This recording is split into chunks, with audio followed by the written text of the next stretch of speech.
Hello students, welcome to my channel. Myself Santosh Rath. ମୁଁ ଆଜି ସରସ୍ୱତୀ ଶିଶୁ ବିଦ୍ୟା ମନ୍ଦିରର କ୍ଲାସ୍ 4ର ସପ୍ଲିମେଣ୍ଟାରୀ ଯେଉଁ ବୁକ୍ ଅଛି ତମର ଚାପ୍ଟର 1 ଦ ଇଣ୍ଟେଲିଜେଣ୍ଟ କ୍ରୋ ବିଷୟରେ ପଢ଼େଇବାକୁ ଯାଉଛି। ଠିକ୍ ହେଲା ପିଲେ? ମୁଁ ଆଜି ଗୋଟିଏ ଟିକେ ତମର ସେଣ୍ଟେନ୍ସ ପଢ଼ିବି, ତା ସହିତ ଯାହା କଠିନ ଶବ୍ଦ ଅଛି ତାକୁ କହିଦେବି, ତମେ ଚାହିଁଲେ ତାକୁ କପିରେ ନୋଟ୍ କରିଦେବୁ।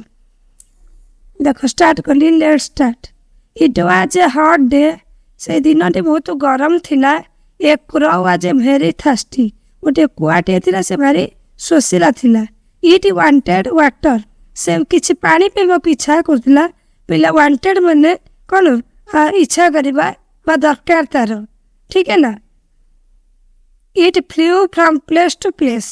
ଇଏ ଗୋଟେ ଜାଗାରୁ ଅନ୍ୟ ଜାଗାକୁ ଉଡ଼ି ଉଡ଼ିକିରି ଗଲା। But could not get water. କିନ୍ତୁ କେଉଁଠି ହେଲେ ପାଣି ପାଇଲା ନାହିଁ। At last it flew to a garden. ଶେଷରେ ସେ ଗୋଟେ ବଗିଚାକୁ ଉଡ଼ିକିରି ଗଲା।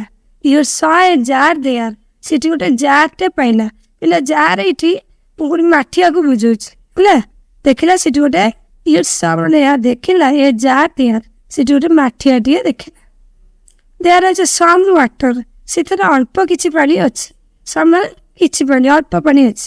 But it was very low down. ଅଳ୍ପ ପାଣି ଯେହେତୁ ଅଛି ସେ ପାତ୍ରରେ, ତେଣୁ ସେ ବହୁତ ତଳେ ପଡ଼ିଥିଲା ପାଣିଟା। ଇଟ୍ ବ୍ରଟ୍ ସମ୍ ଷ୍ଟୋନ୍ସ। ଇଟ୍ ବ୍ରଟ୍ସ ମାନେ କୁଆଟି, ବ୍ରଟ୍ ମାନେ bring the past tense, brought ଆଣିଲା, ସମ୍ ଷ୍ଟୋନ୍ସ କିଛି ପଥର, ଆଣ୍ଡ ଡ୍ରପ୍ ମାନେ ପକେଇଦେଲା, ଦେମ୍ ଇଣ୍ଟୁ ଦ ଜାର୍ ସେ ଜାର୍ ଭିତରେ ପକେଇଦେଲା। The water in it rose up. ସେଇ ପାଣି ଗୁଡ଼ା ଯେମିତି ପଥର ପକେଇଦେଲା ପିଲେ, ସେ ପାଣିଟି ରୋଜ୍ ଅପ୍ ମାନେ ଉପରକୁ ଉଠିଲା। ଦ କ୍ରୋ ଡ୍ରାଙ୍କ ୱାଟର ହାପିଲି। କୁଆଟି ବହୁତ ଶୋଷିଲା ଥିଲା ଯେହେତୁ ଖୁସିରେ ପାଣି ପିଇଲା।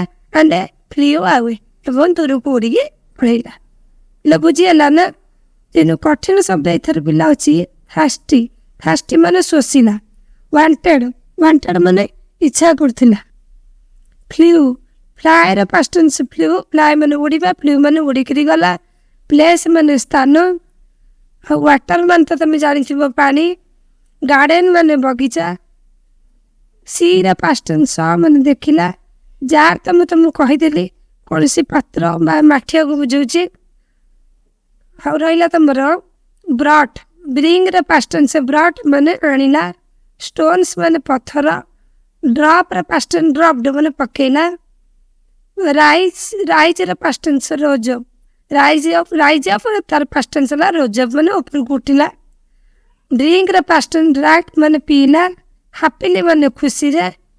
ଆଉ ଏ ମାନେ ଦୂରକୁ। ଠିକ୍ ହେଲା? ତମେ ବିଷୟଟି ପଢ଼ିବା ସହିତ ମୁଁ ପ୍ରତ୍ୟେକ ଶବ୍ଦର ଓଡ଼ିଆ ଅର୍ଥ, କଷ୍ଟ ଶବ୍ଦର ଓଡ଼ିଆ ଅର୍ଥ ବି କହିଦେଲି। ଏବେ ପିଲା ମୁଁ ତାର କ୍ୱେଶ୍ଚିନ୍ ଆନ୍ସର ବି ଡିସ୍କସନ୍ କରିଦେଉଛି। ଫାଷ୍ଟ କ୍ୱେଶ୍ଚିନ୍ ଦେଇଛି, ୱେନ୍ ୱାଜ୍ ଦ କ୍ରୋ ଥାର୍ଷ୍ଟି। କେତେବେଳେ ସେଇ ଯେଉଁ କୁଆଟି ଆମର ଶୋଷିଲା ଥିଲା, କେତେବେଳେ ଥିଲା ନା the crow was a thirsty on a hot day. ଗୋଟେ ଗରମ ଦିନରେ କୁଆଟି ଶୋଷିଲା ଥିଲା। ସେକେଣ୍ଡ କ୍ୱେଶ୍ଚିନ୍ ଦେଇଛି, what did it want then. ତାପରେ ସେ କ'ଣ ଇଚ୍ଛା କଲା। ଯେହେତୁ ଡିଡ୍ ଦେଇଛି ପିଲେ, ଭର୍ଟା ୱାଣ୍ଟର ୱାଣ୍ଟେଡ୍ କରିବ। ଇଟ୍ ୱାଣ୍ଟେଡ୍ ସେ ଇଚ୍ଛା କରୁଥିଲା ସମ୍ ୱାଟର କିଛି ପାଣି ପିଇବା ପାଇଁ। କ୍ୱେଶ୍ଚିନ୍ ଦେଇଛି, did it get water anywhere. ସେ କେଉଁଠି ହେଲେ ପାଣି ପାଇଲା କି? ଆନ୍ସର ପିଲେ, no it did not get water anywhere. ସେ କେଉଁଠି ହେଲେ ବି ପାଣି ପାଇଲା ନାହିଁ। କ୍ୱେଶ୍ଚିନ୍ ନମ୍ବର 4 ଦେଇଛି, did it fly to a garden. ଗୋଟେ ବଗିଚାକୁ ଉଡ଼ିକିରି ଗଲା କି? Yes it flew to a garden. ହଁ, ଗୋଟେ ବଗିଚାକୁ ଉଡ଼ିକିରି ଗଲା। କ୍ୱେଶ୍ଚିନ୍ ନମ୍ବର 5 ଦେଇଛି, what did it see there. ସେ ଯେଉଁ ବଗିଚାକୁ ଉଡ଼ିକିରି ଗଲା ସେଠି କ'ଣ ଦେଖିଲା? ଇଟ୍ ସ, ଏହା ଦେଖିଲା ଏ ଜାର୍ ଦେୟାର। ସେଠି ଗୋଟେ ଜାର୍ଟେ ବା ମାଠିଆଟେ ଦେଖିଲା। Question number 6, was there any water in it. ସେଇ ଯେଉଁ ମାଠିଆଟା ବା ସେ ଜାର୍ଟା ଦେଖିଲା, ସେଥିରେ କିଛି ପାଣି ଥିଲା କି? Yes there are some water in it. ହଁ, ସେଠାରେ ଅଳ୍ପ ପାଣି ଥିଲା, କିଛି ପାଣି ଥିଲା। କ୍ୱେଶ୍ଚିନ୍ ନମ୍ବର 7 କହୁଛି, what did it do to get water. ତାପରେ ସେ ଯେଉଁ ମାଠିଆ ଯେହେତୁ କମ୍ ପାଣି ଥିଲା, ତାପରେ ସେ କ'ଣ କଲା? The crow drop some stones into the jar to get water. Stone, କୁଆଟି କ'ଣ କଲା? କିଛି ଷ୍ଟୋନ୍, ସମ୍ ଷ୍ଟୋନ୍ସ ମାନେ କିଛି ପଥର ଆଣି ଡ୍ରପ୍ ମାନେ ପକେଇଦେଲା ଇଣ୍ଟୁ ଦ ଜାର୍। ଜାର୍ ଭିତରେ ପକେଇଦେଲା ଟୁ ଗେଟ୍ ୱାଟର ପାଣି ପିଇବା ପାଇଁ।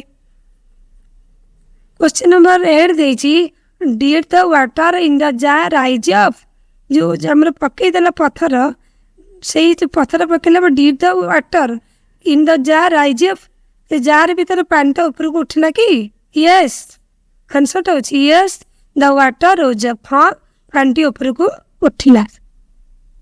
क्वेश्चन नंबर 9 कहछि how did it drink water से किमिते पानी को पीला when the water in the jar rose up जिते पत्थर पकई देला पानी ऊपर उठिला ये क्रो ड्रैंक वाटर तापर ऊपर पीला। क्वेश्चन नंबर 10 कहछि was the crow an intelligent bird गोटे ज्ञानी पक्षी थिला कि आंसर है yes the crow was an intelligent bird हाँ कुआटी गोटे ज्ञानी पक्षी थिला। क्वेश्चन नंबर 11 कहछि what was the crow like कुआटी की बणी आंसर पिले कौन लिखबे द क्रो वाज ब्लैक कुआटी होछि black colour and intelligent bird भारी ज्ञानी पक्षी पिले। क्वेश्चन नंबर 12 कहछि what do you learn from this story a story रे तुम कौन शिक्षा पाइल हम आंसर ए लिखे पिले we learn from this story हमें स्टोरी ए शिक्षा पाइलु जे that where there is will there is a way जोटी गोटे इच्छा अछि तार निश्चित सिटी गोटे बाट तुमको मिलबो है ना पिले मु भाबुची तमे विषय बुझी देइथिबे वो कठिन शब्द गुड़ा तुम कॉपी जे तमे खाता तमे नोट करनबो एबो क्वेश्चन आंसर भी लिखि देबो। जदि मोर वीडियो तुम भल लगिला लाइक करिवो शेयर करिवो सब्सक्राइब करिवो थैंक यू।